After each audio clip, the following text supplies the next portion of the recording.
Asia is the world's largest continent with approximately 30% of the Earth's land and containing 60% of the world's population. The most populated country is China and the largest is Russia, both being inside Asia. One of its attractions is Mount Everest, the highest point in the world. It's located in the Himalayas. Even though it has, in many aspects, the first place, there are many problems, and one of them is gender inequality. Gender inequality is a socially constructed perception that men and women are not equal, and the treatment given is because of one's gender, and may be reflected in daily life situations, just like the job sphere and body image.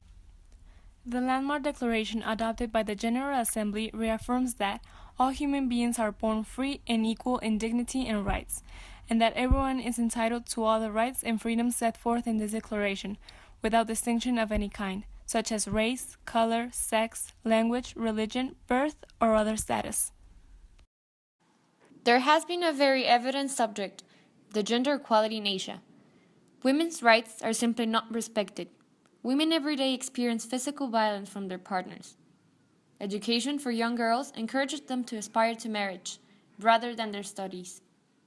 Women are still earning up to 70 to 90% less than men. A report by the Economic and Social Commission for Asia and the Pacific states that the region is losing about $42 billion to $50 billion annually because of restrictions on women's access to empowerment opportunities. Violence against women in South Asia has become so common and normalized that instead of decreasing, it is on the rise. It is also pointed out that between 5,000 and 12,000 girls and women aged 10 to 20 are trafficked every year. 600 million women live in countries like Armenia, Congo, Haiti, Kenya, Russia, and Pakistan, where domestic violence is not considered a crime, making it more difficult to fight against. The Gao brothers, Gao Zhen and Gao Qin, were born in 1956 in Jinan, China. Nowadays they are based in Beijing. They are extremely influential, having held at least 20 solo exhibitions in museums like China National Museum, the San Francisco Museum of Modern Art, and Princeton University Art Museum. The work of the Gao brothers has also been published in A History of China Modern Art and held in private collections by Stephen Cohen. Zheng and Juan Gao have been contributing in sculptures, photography, and writing since the mid-1980s. We chose this sculpture because it clearly reflects how authorities take advantage of women's lack of opportunities of empowerment by shutting them up with violence and by bending to patriarchy in order to survive and impose a fake superiority. It also reflects that, unfortunately, we're still far behind on the road to equality. Women have suffered from inequality in every aspect of their life, through harassment and other situations.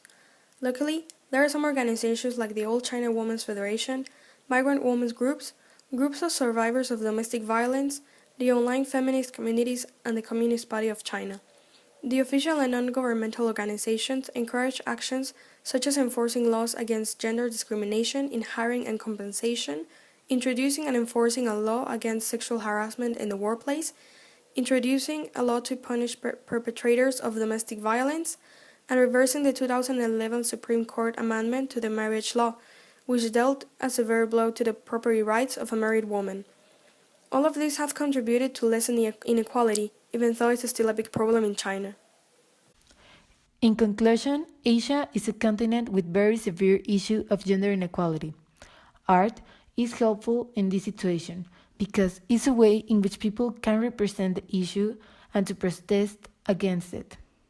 Throughout the development of this investigation, we discovered that there are not that many artists that expose the reality of thousands of women who are currently living silently and in the shadows of not being able to speak for themselves, since the domestic violence and the lack of opportunities are not well spoken issues in Asia.